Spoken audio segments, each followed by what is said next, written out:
So I'm your host, Amanda. And I'm your host, Kay. And we have a guest, as you can see. Well, we've had guests all month, and we love that. And as you can see, they've all been men. We wrangled in all of our greatest men that we could find. Yes. So we can have conversations with them. And so we have another guest for you this week. And introduce yourself. Hello, everyone. I am Cornell Nick Nichols. Go by Nick. I'm pretty much a software consultant, preacher, comedian. I do a lot just to be purposeful out here. Wow, purposeful. That's a good word. I like that. It is a lot of hats. Yeah.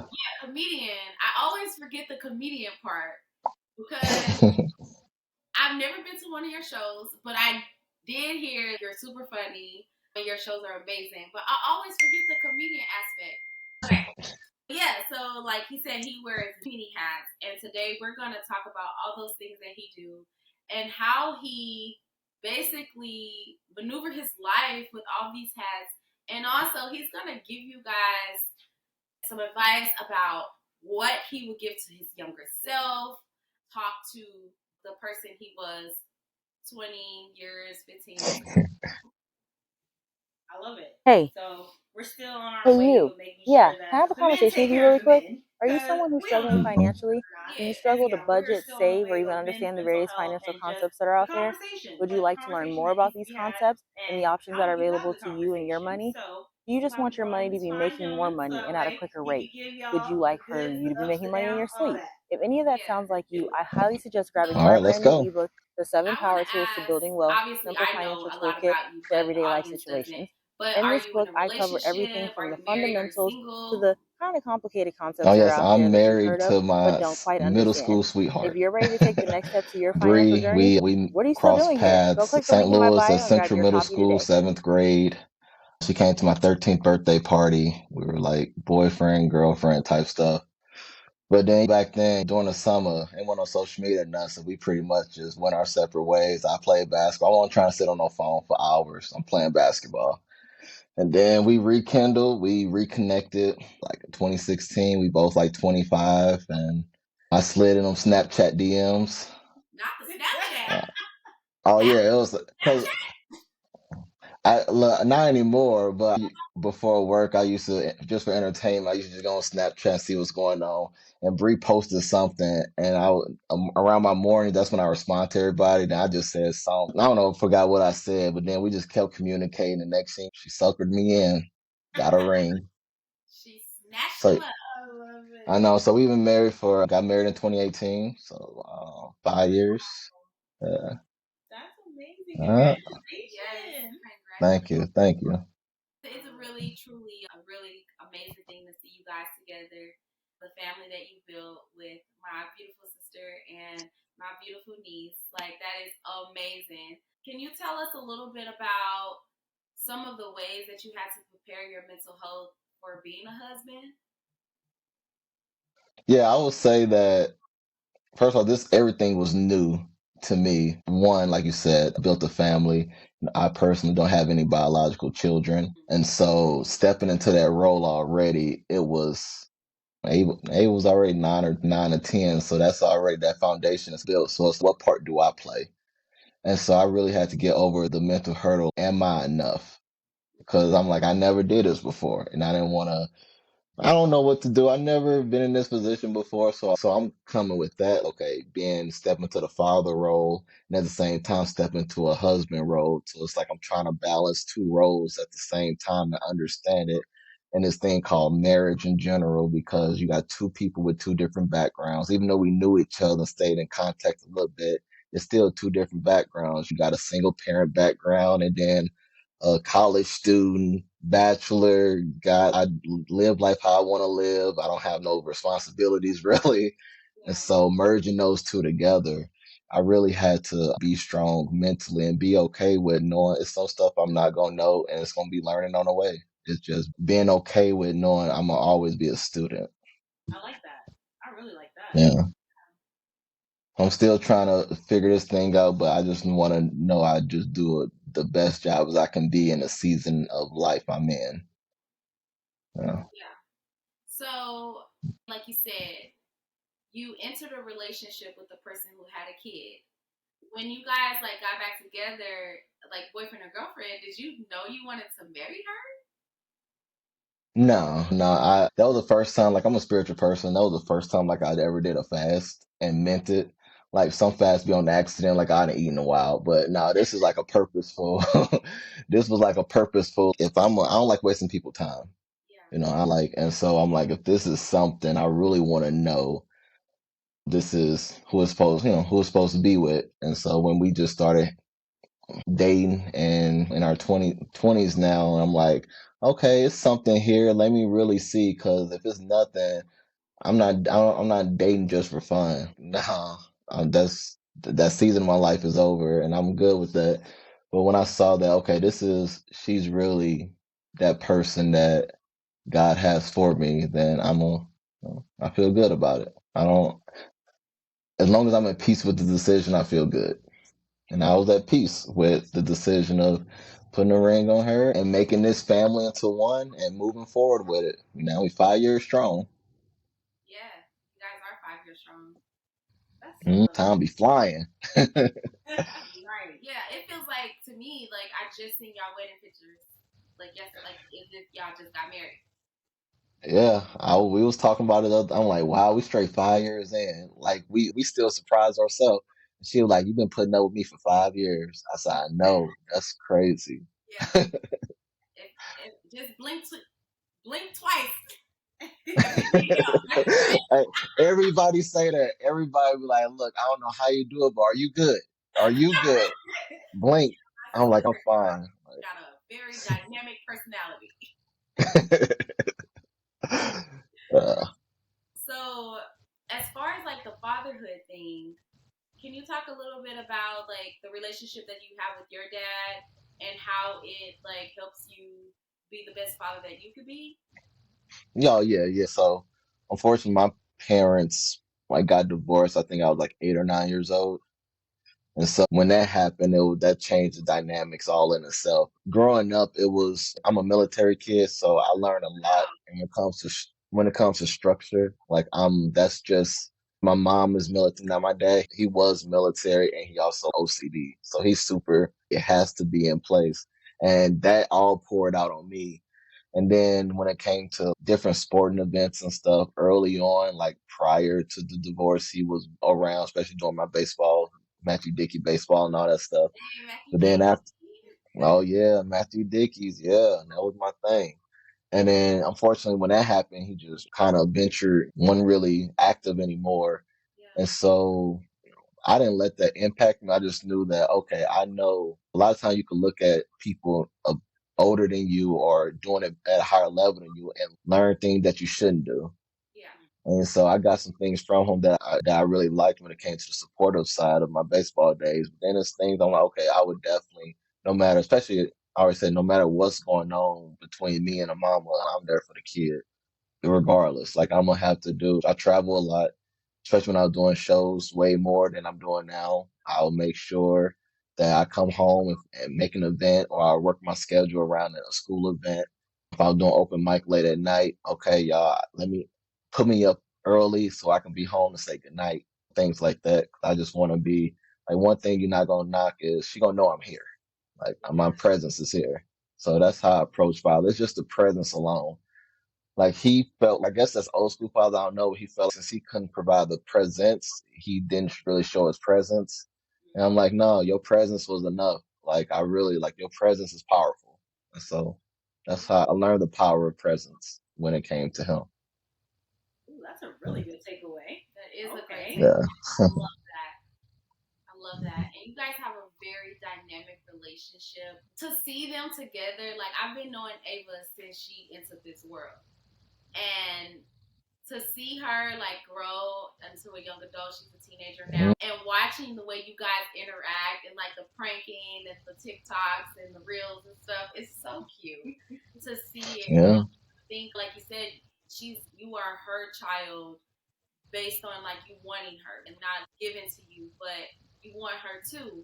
And to see how you just fit so well into the family that Brene already had and adding to that family and making it your own is so powerful. And I'm really grateful for you as my friend and my family member, like my brother. So that is amazing that you did that. No, I appreciate it. But you said it like you said, like walking into that space, walking into that family, that can be intimidating. Yeah. That's, I don't know. Being a step parent is not easy. And it's funny because a lot of people, I guess the longer you hang around people, but a lot of people, they wouldn't know Yeah. that we're not all, I didn't create that. They wouldn't know. If I didn't know. They wouldn't know. Yeah. And so so that makes me feel good that it doesn't look forced. It just looks natural. And I feel good about that. That's good. Hmm. That's fire. So you mentioned also like obviously tailoring your schedule in order to make sure that you are present and that you are there, that you are showing up for all the moments that count. And so again, that can always be a lot, right? Some people are just not good with their time. They don't have discipline and whatnot. So how did you came from a military family, so you already have the structure, but like it can be mentally taxing too, because not everybody will always understand that. Asking to go up early so that way you can make sure that you're home. That's cool, but some shows may not understand that, or somebody else three other people may have just asked to go up early because they got their own circumstances. So how are you able to just have that discipline, but also show up as who you are to make people realize and like also adapt like your mindset of these are my priorities and I'm here, but I need to be there too. Yeah. Oh yeah. So one, Bree laughed at me, but we have a family calendar, like through Google Calendar. Like I put that, said, look, everything needs to go on, to me, everything needs to go on this calendar. So I'll put days I went to open mic, days I had shows and things like that, and just communicate. And I think at that time of my career, especially in comedy, I developed such a respect for the clubs and the bookers and everything. They understood and they knew how I am.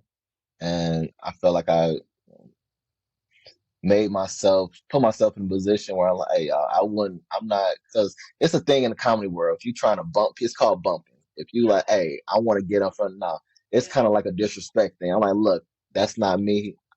This is my priority. Now I'm coming here just to work, for doing some stuff, but when it's all said and done, I'm not leaving just to be all this. Oh, he just gonna do this stuff and leave. He think he all that. Now I got places to be and I got to do this thing. So I developed that type of respect already where they knew I'm not just trying to be a jerk or anything. No, I enjoy being a dad. I enjoy being a dad. I do. Wow. Did you always want to be a dad? Yeah. Yeah. One of my movies I grew up watching was Daddy's Little Girls. Oh. And I was like, ooh, I want 3 girls. And then Bree was like, I told Bree, she said, nah, one is enough for me. I need some boys. But I always saw myself. She saw it's man, this household is crazy. Like but yeah. So I always knew. And then I was at that my mama had me at 20, she got married at 21. It's amazing when you think about your parents, like she got married at 21, had me at 22, had my brother at 23. Wow. And I'm sitting there when I got with Bree, I'm at 25. And then I'm like, dang, mama, I was already 3 years old. You had a whole life already. But around that time, 25, 26, I was like, I want a family. Yeah. Yeah. Yeah. That's amazing. So what brought you to comedy? Fear, failure. That's what brought me to comedy. Like I tell people the person you see right now did not exist. And that we can talk about it more when that question pop up. But that in high school, I wasn't that kid. I just played sports. That's it. That's it. I didn't want to do nothing else. Anything with public speaking, all that stuff. I didn't do all that. Then I had, if I had to for a grade, then yeah, but it wasn't mine. Ooh, I want to do something. And then when basketball in college, when that door was closing, and I was like, okay, that's another thing. Especially men don't accept this when that athletic career is closing, you have to. I saw that closing. I said, you know what? I'm not about to be one of these guys, 25 to 30, still trying to make it. Like, nah, that door is closing. And then I was like, what can I do? And then I started working on just different weaknesses. I did improv comedy, like from Whose Line Is It Anyway type stuff, Oh wow. which is a challenge all by itself.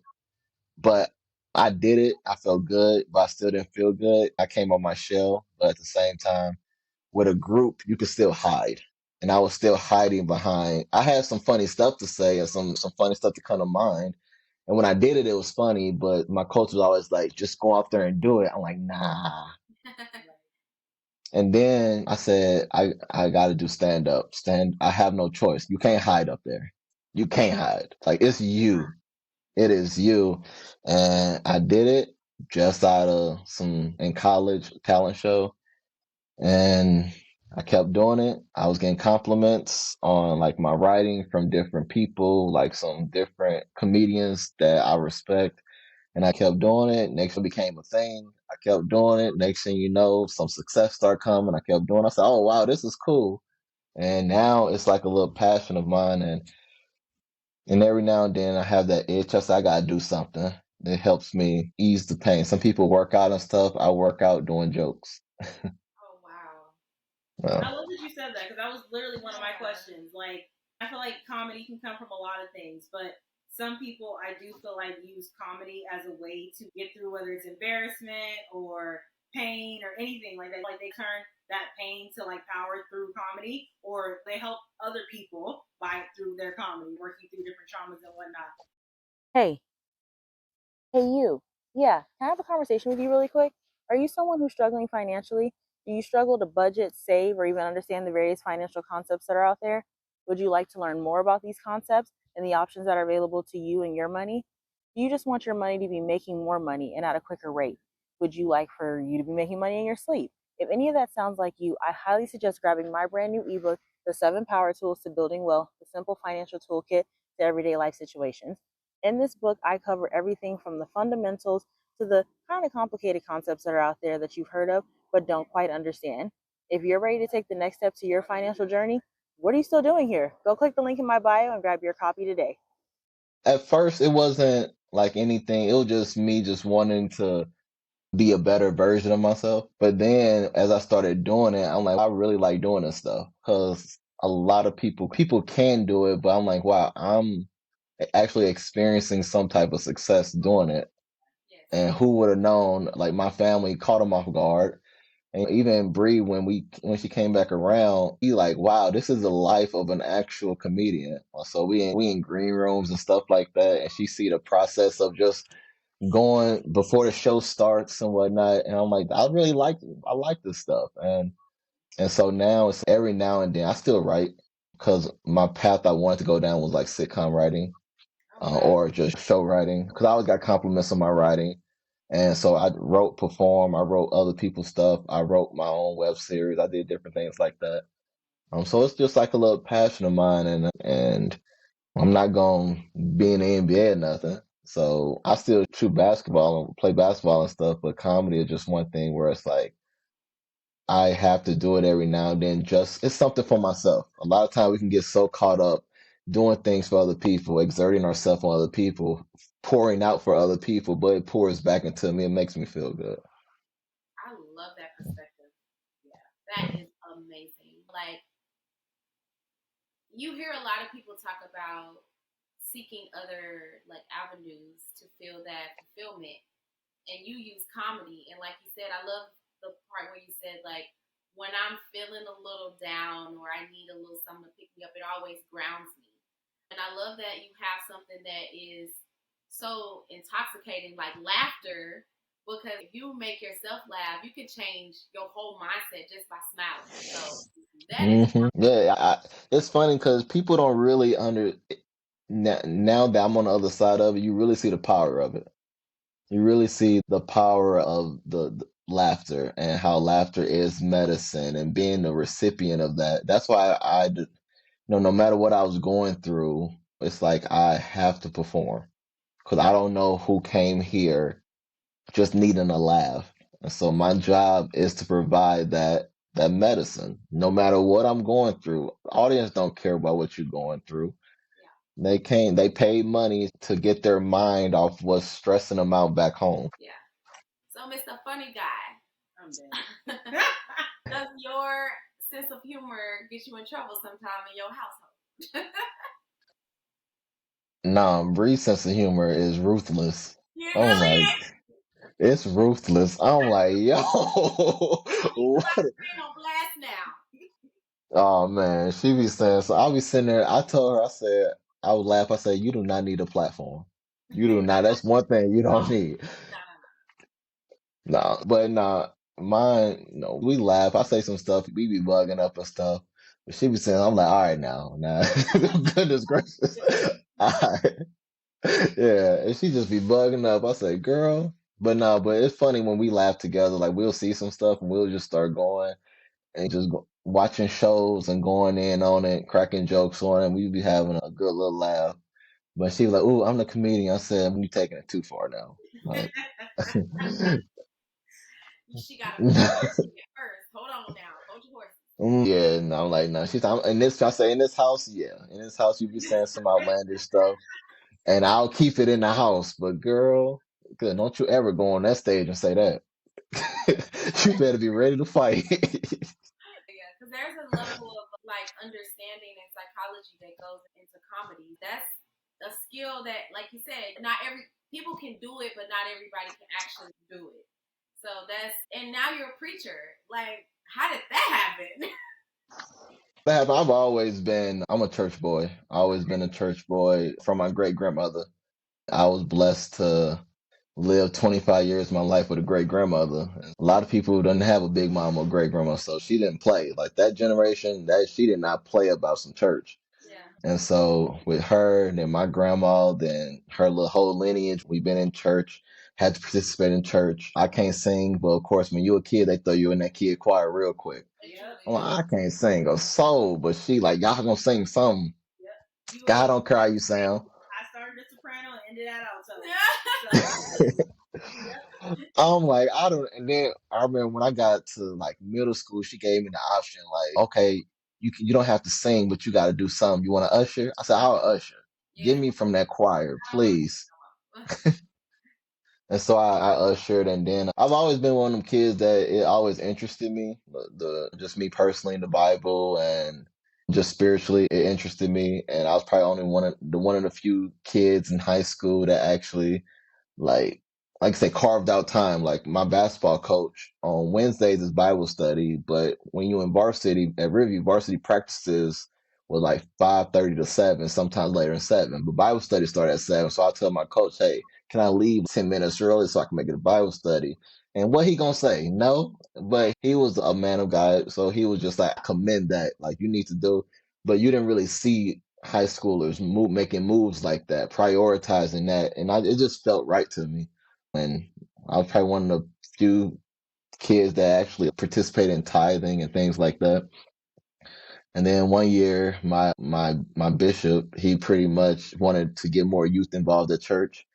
And I heard him on the phone with my mama, and I was in the kitchen eavesdropping while she was in her room talking. I'm like, what's she talking about? And he asked my mama if I wanted to do a lay message for my church. I was 18. And then I heard her say, boy, bitch, he ain't doing none of that stuff. No, he ain't even talking in front of people. But as I was sitting there in the kitchen, I was like, you know what? I'm gonna give it a shot. I'm gonna give it a shot. I'm gonna see what this is about. And I'm like, this is hard. Golly.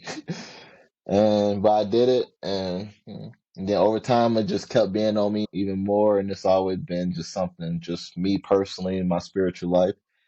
And then it just started happening more. My comedy is not, I never consider my comedy Christian comedy because it's not, but I personally don't use language, vulgar language and quote unquote like comedy that's just not me. I look for the humor in everything. I'm able to write, and that got me a lot of opportunities for colleges, corporate shows, military, because they don't want to hear all that. And so that put me in that position. So I got so used to it. And when people came to my shows, they felt something different. Hey, you do that church. So I'll say, yeah. I said, okay, I felt that. You know how I felt that. church comedy. Yeah, I like how black people, we notice without notice at the same time. It's something like you do that. I say, yeah. And so it was. So I couldn't, it's just part of me. I couldn't hide it any longer. And I was like, let me just go all in, see what happens. It's my platform. But at the same time, I still do comedy as a way because some people just don't step into a church. They will never step into the church. And comedy to me is a way for me is making my impact outside of the four walls. Wow. That is powerful. That. Yeah. Wow. It's truly incredible. Yeah. Way to let God use you. I know I did not expect it at all. It wasn't on my agenda at all, but that's when you know it's authentic. When you just led to it and you didn't want to, I didn't grow up saying, this is what I want to do with my life. Like, no, that's why I don't mind my tattoos. I don't mind my earrings. I don't mind my jewelry. That's me. I didn't want this, but I got led to it. Yeah. Yep. A true disciple, and truly, that's putting yourself in God's hands and just letting it go. Let go and let go. Oh, yeah. Oh, yeah. Yeah. I absolutely love that. Okay, so I definitely grew up in the church too. I am a church kid. I'm not a PK, but I'm a church kid. Like, I'm there 5, so I get it. Definitely. Yeah. But okay, when we get back on talking about like mental health, right? I feel like it's always a stigma in 2 communities: Black communities, and we already Black, and then church, and we go to church too. Yeah. So how do you, and like you are making a huge impact, because like you said, there are people that will never set foot in church, and I truly believe that sometimes God will use you and put you in places to be the anchor for somebody else to draw them in a different way. So I love that. But like, how do you feel like you can make an impact, or how can we as just people in general, especially Christians, make an impact on people who, like, they maybe are dealing with mental health issues and whatnot, but then they got like the parent that's just pray about it. And there's nothing wrong with prayer. I definitely say pray about it, but like also you may actually need to go talk to somebody about it. You may actually need therapy. Like, therapy and theology can still go hand in hand. So how do we make that work for our community? It just needs to be talked about more. That's the thing. Like, nobody wanna, like I said, it's so many cliche statements in the church when it comes to just pray about it. Just it's let go and let God, put it in God's hands. But no, they need some help, yo. They need something mentally is wrong with them. And what I'm seeing now, even I see more churches adopting it, but they've been partnering with counselors. Some churches have different speakers come. So if you have small groups, if it's a bigger church, small groups where they talk about mental health and just the mental state of people. Because I always say, like, being, like you said, you mentioned them before, a disciple, being some type of a follower, a disciple, or doing anything that comes to ministry can be exhausting. You can be tired. Anything that deals with people in general. Let's just forget the ministry side. Anything that deal with people can be exhausting because people are people. It'll mess with your mental, and it's like they need to. When it's all said and done, you're a person. You're a human, and so you're gonna have human emotions. Now, emotions are not bad. Everybody have emotions. We just have to control them, and we need to, talk about it. If you got to get help, like nothing wrong with that. But I think as long as that is talked about in the church and not shied away from, it's certain subjects that people tend to shy away from in a church, in the pulpit in general. Where personally, me, I try to be as real as possible. And given I'm 32 years old, and I'm like, look, everybody gonna deal with this. We're all humans. It is what it is. I guess millennials are more open to it than the older generations of preachers and stuff. But no, we need to all talk about it because yes, I believe in God. Yes, but I also believe in therapy. So you need to pray. And after you're done praying, go to a session. Get that mind right. Session so they can help you. Lord, give me the word. Yeah. What I need to say. Yeah, because you need some. I'll be looking at some people like, you need some help. And God is telling you need some help. Just don't come to church. Don't just come to church and expect Pastor Nick to help. Nah, you need to go to a counselor. Yes. Yeah. And I think sometimes too, I look at that where it feels like it's a struggle too, because like you said, like maybe like the millennials or the newer generation is a little more open to it, but then we still have like our parents, and some people still have like their grandparents who are very stuck in those mindsets and those ways. And so as you being the younger generation, it's no, the generational curse stops with me right here. You're trying to now bring your family members along with you and see how like you can help the whole generation and generations back, and it's just so much resistance. It's like hitting a wall because they don't see anything wrong or they don't understand it. All the stigmas that come up when it's like therapy, medication, I'm crazy. It's like, why can't we get past that? Yeah, that's how it can be. And that's what I like about the generation. Like we supposed to be helping each other out. Yes, every generation has something that was cool in the generation, so it's something to learn from. We learn from that, and so it's like we should be learning from each other. That's why I love about what's happening personally in my church, Christ Simple Family Church, is because it's a transition happening where I'm 32 and you have an 80-year-old. So you have an 80-year-old transition to 32. That's a lot of difference in between. But it's like we work in hand. Like, look, you have some things that work, and now this is what can work. So let's mesh it together. Because when it's all said and done, no group want to feel isolated. You don't want to feel like ageism, because ageism is a thing where I work in tech. I know ageism is a thing. Get these old school cats out of here. They can keep up with this technology. Well, now we can't do that. But so I feel like as millennials, we can set that example in regards to, hey, this is what's helping me out, helping me get through this. And I know you dealt with this, but I felt if so they have something to look at. And I feel if parents see their children doing what they can to break that curse and it's helping, and so you should really give this a try. You never know what can happen. Why not try something? You authentically. Like some people try therapy and they still closed up. It's not gonna work if you're not open and vulnerable. So actually put an effort out. What can go wrong? Their job is to listen and to not disclose the information unless it's life threatening. That's it. Wow. You definitely taught us something today. And our audience. Like, that is really powerful. Hey y'all, I'm Kay. I'm Amanda. And we're your hosts of We Got Ish to Say, An Everyday Vibe podcast. We just wanted to drop in and say, don't forget to join our community. An Everyday Vibe. In this community, you have access to so much more. Do it. Do it now. Do it. Do it. Do it. Do it. Do it now. As a preacher, when you have those moments of like self-doubt, when you need to like get a little extra like support, how do you go about it? It's being a pastor is heavy, especially so a lot of people don't understand that being a full-time pastor is kind of hard to do because that means you got to have a church that that can really support your income. Yeah. And when you have kids, your own family, that's rough to do. So with me personally, it is heavy because I'm working on tech. I work 40 hours, and then on top of that, you got to prepare for the messages on Sunday. On top of that, you have to be a husband. On top of that, you have to be a father. You can't. And one of the greatest, I would say, I listened to a Bernie Mac interview. He was talking about how how when you're wearing all these hats, you're not going to be 100% at all of them. Some days you're going to be a better father than husband. Some days you're going to be a better husband and father. But he just said, never let you fail consistently at something.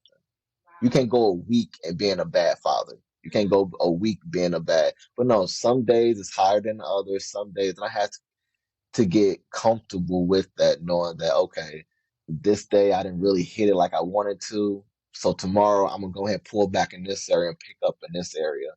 And so and then I watch a lot of different things. I read, I just try to do things mentally to feed me because when you pour out, you need to be poured in. That's the thing. Because when you don't pour nothing into you and you keep pouring out, it's going to be empty. You're going to be emptied out. You're going to be exhausted because you have nothing inside it, nothing pouring in. So now you're pouring out of nothing, an empty well. And so I'm big on just making sure I make sure I pour in so I can be effective in whatever role I have going on that day, as rather a husband every day, father, and then you got the pastor. So my job. I make sure balance is the biggest thing to really help me.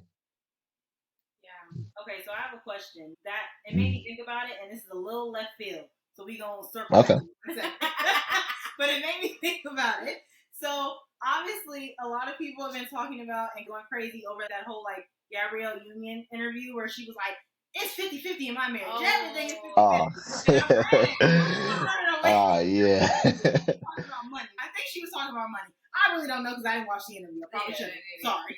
But I think she was talking about money. But in general, because you wear a lot of hats and you have so much going on and whatnot, and not and whatnot, but you have so much going on in your life as a pastor, as a father, as a husband. And you were talking about like showing up and not being a consistent bad throughout the week for something. So in a marriage, what does that look like for a man that has that much on his plate and is going through? Do you feel like it's a 50-50 thing as far as everything in the household? Or is it like some days she got to give 70 while you give 30 and she holds, like, what does that kind of look like? I love that question. Yeah, I think we pull our own weight. Pretty much so, for example, like when it comes to dinner and stuff like that, she'll do the cooking and I will do the washing dishes. Like we all do our weight. One, I don't mind washing dishes. I'm probably rare to say that, but I don't mind. But and things that I'm naturally just good at, she let me take care of it. Things I'm okay, this is her realm. Because you never want to feel like it's one-sided. And also, you never want to feel like it's one-sided. Given that we have a daughter, feel like a lot of stuff the mother owns because that's just a daughter, mother, daughter. I don't know. I haven't been a girl. I don't know. And so a lot of things come. That's you take care of this. I take care of this, and it's pretty much communication. And she really does. And you have to ask for it too. I'm independent. Like I said, I can handle stuff on my own, but I have to understand that she's here to help, and then like how I'm here to help with her. If she need help, I'm there, and I had to be comfortable knowing that she's here to also help me out. So if I need stuff done, if something needs to get done, I'm just exhausted, and I can't do it. Communicate and hey, can you get this taken care of for me? And we make a good team. I personally don't feel like it's one sided. Because if it is, I think we'll talk about it. But I think I'm pulling way more than I need to be doing at this point. And so can we try to work this way? We find some common ground. Yeah. But we communicate. If it's starting to feel one-sided because of miscommunication, we make sure to check in, get back on track, and get this thing going. I love that. That is so healthy. And that's the thing. I really love that like you all are the example of that, because I feel like there's not always a lot of healthy examples of relationships, right? There's not always a healthy example of communication. And that could just be individually because, like we just said, people don't go to therapy and they need to go to therapy, so they don't even know how to communicate. It could just be that they don't know how to have communication that's that open and honest, and then take it and work on it without it turning into something bigger or worse. I really just love that altogether. Where did that come from, though? Because I feel like men, this is not to like just crap on the men, but no, I hear you. I hear you, Sheila. So I feel like men don't know how to always do that. They don't always know how to communicate or verbalize what they're feeling. They just stuff it, and then it turns into something ugly later. I guess because my family is like 95% women. Okay. And so I've seen communication. And then also, I'm big on, like I said, before I even do something, like before I got into comedy, I really studied the heck out of comedy. Before pastoring, I've already church boy, but I studied more in detail. What is this going to tell for me? And so when it came to marriage, I didn't have a personal marriage to look at, but I looked at marriages around me. And so what works? Like, how did you get to, because 5 years, like we have 5 years now, 5 years is a round of applause given the divorce rate. Yeah. Same people get 10 years, 15, 20. So and we also did counseling before that. We did premarital counseling because I'm like, I want this to work. If something failed, it's not because I tried. I'm like, when it comes to failure, I feel like I threw everything at it and I failed, and hey, I just came up short. But if I failed knowing like I could have did so many things better, then I will I will personally have different feelings about it. But I'm like, I'm gonna throw everything at this and do the best I can, be the best version of myself, and just see what happens. You want a good marriage, you want a good relationship, just focus on being the best version of yourself. If two people are trying to be the best version of themselves, that will come together and they can be a better we. I love that. Drop all the fire emojis and bombs. Okay. And honestly, y'all, he is like not lying. Like I've been knowing Bree for a minute, and when she was saying she was getting married, I was like, wow. Like, she's an amazing woman, but just to know that like she has found somebody who she could see her forever with, and meeting him, they are an amazing couple, and truly what he Okay. is really truly, and you know it because when your friends start acting different, but not different in a bad way, but she's making decisions based on her family, and she's not coming up short with her family because that's her priority. And to see somebody go from one stage of being a single mother, being single, and then now she has a companion and a father figure, a father for her daughter, it's wow. So this is real. He is truly speaking facts about how they do set up their relationship. I don't know a lot about their relationship, but I know my friend is happy. I know she's fulfilled. And I watch them and I commend them on loving each other the way they do. Because it truly shows through the socials, but also it really happens in real life. Yeah, man. And I also want to also say that this credit to her because she didn't have to let this happen. Yeah. Yeah. Now I can go a whole down the path about bitter baby mamas and all this stuff. I can go down a whole different thing, but she did not have to let somebody come around and step into that role. Because that was the first thing I thought of. I was like, I'm gonna see if I get any resistance early. I know this ain't for me because if you can't allow me to be the man in that spot, then it's gonna be rough. And if we can't, and I don't personally, I didn't have the patience for it. I'm like, look, I'm already insecure because I don't know if I have what it takes. Now I gotta be sitting here and trying to force my way into this. No, and so it naturally allowed that to happen. She said, look, I understand this is a void, and I'm willing to let you fill that void. And so that means she trusted. I had to, fellas, you got to be trustworthy. You just can't go in there. Yeah. But she found me trustworthy to fit in that space and operate. I love it. There's a few things out of there that I got, like trustworthy, able to step aside and let the other person lead, and to be like receptive.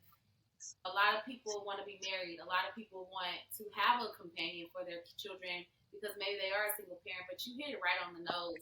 And I hope that you listeners out there that do want those things or are in a scenario that's similar, you take heed to that because I feel like that's probably what's going to set aside, what's going to set you up for that relationship success. You have to be receptive and trusting of the person that you want to be with, but also you want to make sure they a stand-up person. Don't just be trusting everybody. Yes, you gotta. Nick really said it, and I appreciate that. I do want you to talk to us a little bit about you've lived many lives, and that's amazing. Comedian, preacher, husband, dad, like military kid, like athlete. You live like 5 different lives already. So I already know you have so much advice that you could give. What would you give, the advice that you would give to your younger self? If you could sit in front of that 15-year-old Nick, what would you say? I would say don't be afraid to take a chance. We were just after church. I went to dinner with my lunch with my family, and we was laughing about how when I played at Matthew Dickey baseball, I did not like hitting. I would not swing the bat. I can strike you out all day. All day I'll strike you out. I did pitcher, shortstop, third base, second base, but my pitcher was I'll strike you. But when it came to hitting, because I didn't want to strike out, but I'll still strike out, and they were like just swing the bat, and then that was just my life early on. Even during basketball, if I made a mistake, I'll really let that get me down to the point where it affected me. Like I wouldn't take a chance again, and my coach would take me out the game. And he was like, I'm not taking you out because you made a mistake. I'm taking you out because of the response of the mistake. Like you defeated out there. You beat up. Like you made a mistake. So keep playing. Keep moving. And it's like, it's okay to. And so that's what I learned. And during comedy, I learned, especially we laugh when the show's not going how you want to, like, just ride this thing out. Just keep on going. If that joke don't hit, don't be, because you can't. The thing is, you can't show any type of failure up there. especially in front of a black audience. Yeah, You oh, can't. Right. yeah. You just have to keep rolling in your head. Next joke, keep going. But and I felt like over time, man, I wish I was in high school and I really understood that. In high school, I really wish I would have understood. If I make a mistake, yeah, okay, I made a mistake. Keep moving. And I felt I would have walked with a little more confidence and especially in my athletic career, knowing that hey, I failed, keep moving. And so that's the biggest thing I'll tell myself. You fail, so what? Keep it moving. I like that. Yeah. Because there is definitely adults still walking around with them cinder blocks on them from past like failures or things that didn't quite go their way. And so it's hard. It's hard to keep moving for some of them because they won't let it go and they don't just get the lesson from it and just move on. So yeah, that's incredible advice for younger generation especially, but even I think for some people in their adulthood who haven't really let go of that hurt or confused or failed 15-year-old. So I love that. Yeah, you were able to definitely pivot though with all the like failure that you've experienced. You were able to come out on top and be the man that you are today. I'm pretty sure you probably didn't see any of this for your life, but you were able to get those things. But just like you said in the beginning, being purposeful. Wow, that's exactly what happened. And just congratulations to you for being able to walk in that truth and be vulnerable with us today. Like you said some really hard things that I don't think a lot of men would want to admit. You want to be strong and macho and like mighty, but like when you are vulnerable, that's strong and mighty as well. So thank you. Oh yes. It takes strength to be vulnerable. Yes. It takes strength. Yes. Absolutely. But I truly appreciate y'all. I feel good. I was like, man, this is fun. This is definitely fun. We got ish to say. I like that. That's cool. Yeah. This is a cool podcast. I definitely look forward to seeing the people feedback and just seeing the future of it. And who knows, years from now, y'all gonna look back, man, this was a setup, and now look at this setup. You never know. So I just be, a consistency always win. Yeah. Before we let you go, can you give us? We have a lot of like art entrepreneurs and stuff also that listen to the podcast. But so can you tell us some advice or words of encouragement for future comedians or even pastors and preachers? Just some little words from Nick and how they can make their dreams come true. Yeah. So one of the biggest things I learned in early on in comedy was we can get the talent. Like you're talented. But what burnt a lot of people was the professionalism.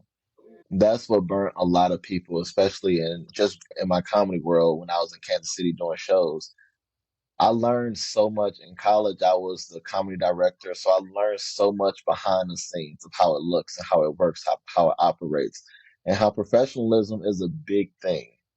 Even when I try to book people for different shows or different like worship events, stuff like that, I don't care how talented you are, but if you don't have the professionalism, I don't want to deal with it. And so I'm like, we always focus on this area where you have the talent, but you have to get that professionalism down. Yeah. Have to get it down. Have to get it down. People was I got a lot of compliments early on, like even getting booked for shows. I communicate with them. Hey, what time I need to be there? This what needs to happen. Okay, can we do this? If I'm running late, hey, I'm running like 30 minutes late. Can you go ahead and push me back a little bit? Let me do it. And they're like, wow, because even though I don't have an agent or nothing at the time, I'm still working. I'm a business. Yeah, exactly. And people do, and I want to be a good business. Your name, especially when we're focused on branding right now, your name is a business. And do you want your brand, your name to be tied to being unprofessional? And so let's focus on, we prioritize talent, but we need to prioritize the business side. That's powerful. Yeah. Thank you. No problem. No problem. Mike, drop Mike. That is a huge thing. Yeah. The show really turned out exactly how it's supposed to. Yeah, no, literally. That You know, sometimes like you do certain things and it's God allowed who's supposed to be there, or who's what's all of that. He ordains it. That's literally what it feels like. Yeah, that's exactly what it feels Yeah, that's why when I saw y'all response to, I felt like something happened, but I'm like, never, don't fret. Like it's gonna turn out the way it should turn out. Yep. It's some, that's all. Every time. Mhm. Yeah. So, where can the people find you or your family, or however you would love for them to connect with you if they want to connect? Because Oh yeah, you yeah. are hard. So, Yeah. On Instagram, Facebook, and TikTok is Cornell Nick Nichols. Even on YouTube, you can search my name, Cornell Nick Nichols, and you'll see sermons pop up. You see some comedy shows pop up. I did a TEDx talk. You can see a TEDx talk on YouTube. I'm all over. I'm all over YouTube. If you just type in Cornell Nick Nichols, you'll see all my videos and socials. And I respond. People hit me up for anything. If you want some advice, if you just want to laugh, you just want to. I love people. I love pouring into people, and hopefully something was said in here that make y'all want to reach out and just see what's going on in Nick's life. yeah, Hmm. definitely. This is a man to connect with. For sure. Clearly, he can get you right on all fronts. Yeah, for real. I got a special heart for the spiritual people in my so She does. I was like, it's because he's a pastor. I love it. Yeah, I'm gonna have to come to the church when I come back. Oh yeah, most definitely, most definitely. Just let me know. I laugh because we start at 10. I say, look, y'all, we out before brunch. So y'all can go to brunch right after. No, Look, because because people be, hey, Bree brunch, actually be. I'm like, aren't you supposed to be? Church is over. Oh, it's time to eat. man, look, it's like 11:20, 11:25. I'm like, let's go. Like, look, I did. I don't need to talk for no hour. We do I do 40 minutes. Well, y'all got what you got. Yeah. I ain't mad at that. I'm not mad at it either. Mhm. The generation is different, and so you definitely have to know how to speak to that community. It's a new community, and you were talking about the 80-year-old. You got to learn how to pivot, and it doesn't change the fact that the word is true. The word is true, and still, it doesn't matter. 45 minutes, 3 hours, it's the same truth. So, shout out to you for just staying with the community, my brother. Oh yeah. I'll read the room. If it's going well, we good. But I'll be reading the room. No, that's one of the things you have to especially learn as a comedian. You got to read that room. And yes, the spirit comes in and do what it do, and if it goes over. But look, I don't have to personally. I'm not going to be like, look, we've been in church. It's 11:20. We got an hour. We can do one more hour. No, if I'm done, if I say what I need to say, we good. We good. Even my bishop, he loved that. He like, son, we doing good. I can go to some brunch. I was like, go get you some brunch, man. Come on. That's a whole day you still can do. So that's dope that you break it down like that. I love it. I'm definitely gonna roll through. Do you guys do virtual church too? Oh yeah, so it's Christ Temple Family Church. You can YouTube that as well. If you YouTube my name, you're gonna see that as well. Oh, bet. Yeah, you see the sermon and name has the church name, and yeah, we do virtual. We in St. Louis, off 367 Parker, so like in the North County area, Christ Temple Family Church, YouTube, Facebook, yeah. So Awesome. I try to modernize the ministry so we can be available everywhere. We on podcasts, Apple Podcasts, Spotify, Amazon Music. We love that. Yeah. Yes.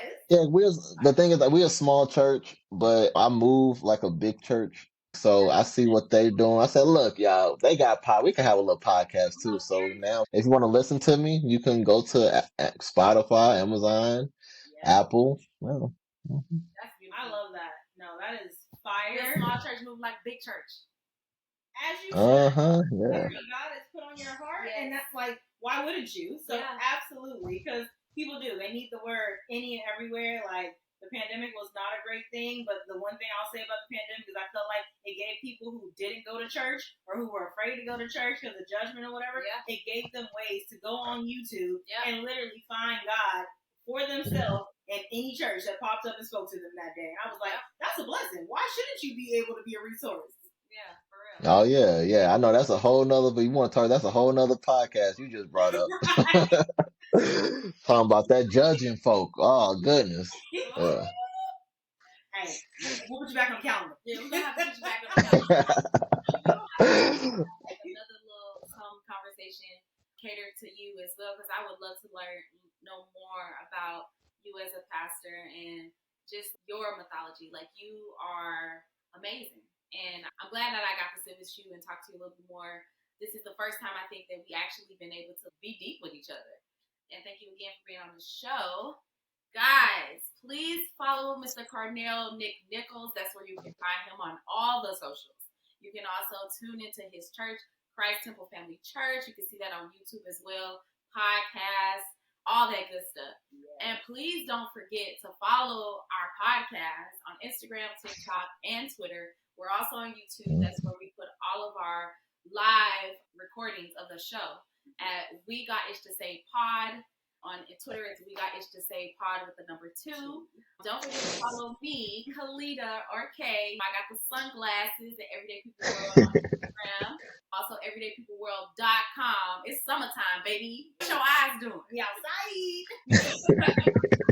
Follow me personally at I Am Sade Brand for all of personal things that I be having going on. And don't forget about my girl over here.